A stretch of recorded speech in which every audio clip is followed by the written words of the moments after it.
Drop it.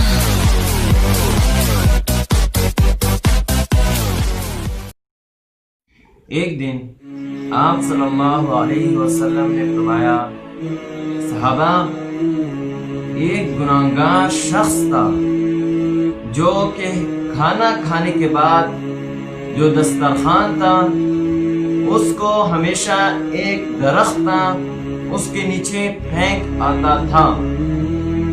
تو ایک نیک شخص تھا جو کہ جاتا، ایک عابد شخص تھا جو کہ جاتا اس درخت کے نیچے، اور وہ گناہگار شخص کے جو ٹکڑے روٹی کے یا کوئی ہڈی وغیرہ رہتی تو اس کو کھا جاتا تھا، جس سے اس کی زندگی اچھے سے گزر رہی تھی۔ تو یہ روزانہ کا معمول تھا۔ ایک دن اس گناہگار شخص کی موت ہو گئی، وفات پا گئی، تو اب اس عابد شخص کی روزی روٹی آنا بند ہو گئی۔ تو وہ تنگ آ کر جنگل میں چلا گیا۔ تو کچھ عرصے بعد اس نیک شخص، اس عابد شخص کی بھی موت ہو گئی۔ اللہ نے عابد شخص سے فرمایا، میرے بندے مجھے بتا کہ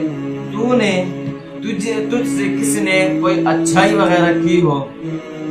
تو وہ کہتا ہے کہ یا اللہ، ایک گناہگار شخص تھا جو کہ دسترخوان میں کچھ بچا ہوا کھانا ہوتا تھا وہ درخت کے نیچے پھینک جایا کرتا تھا، میں کھا لیا کرتا تھا، جس سے میری زندگی اچھے سے گزر رہی تھی۔ لیکن جب آپ نے اس کو موت دی تو میری روزی روٹی آنا بند ہو گئی، جس کی وجہ سے میں جنگل چلا گیا۔ تو وہ شخص جو گناہگار تھا، اللہ نے اس فرشتوں سے کہا کہ اس کو آگ سے نکال لاؤ۔ وہ گناہگار شخص جہنم میں تھا، اللہ نے کہا اس شخص کو آگ سے نکال لاؤ جہنم سے۔ تو نیک شخص نے دیکھتے کہا کہ یا اللہ، یہ وہی گناہگار شخص ہے جو مجھے کھانا دیا کرتا تھا، جو کہ بچی ہوئی روٹی وغیرہ میں اس کی کھا لے گا۔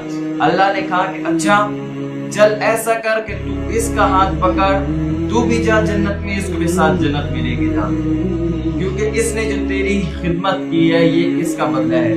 اگر یہ تجھے اپنے ساتھ دسترخوان پہ بٹھا کے تجھے کھلاتا، یہ ابھی تو تجھے بچا ہوا کھانا وغیرہ پھینک دیا کرتا جو تو کھا لیا کرتا تھا، یہ اس کا احسان ہے کہ اس کو میں جنت دے رہا ہوں۔ لیکن اگر یہ تجھے اپنے ساتھ دسترخوان پہ بٹھا کے کھانا کھلاتا تو میں اس کو جہنم میں بھی جانے نہ دیتا، اس کو میں مرتے ساتھ ہی جنت ڈال دیتا۔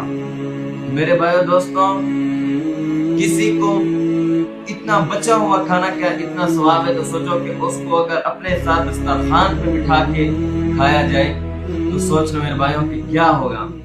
کہتے ہیں کہ ایک کھجور جو ہے یہ بھی صدقہ کرو، یہ کھجور جو ہے قیامت والے دن احد کے پہاڑ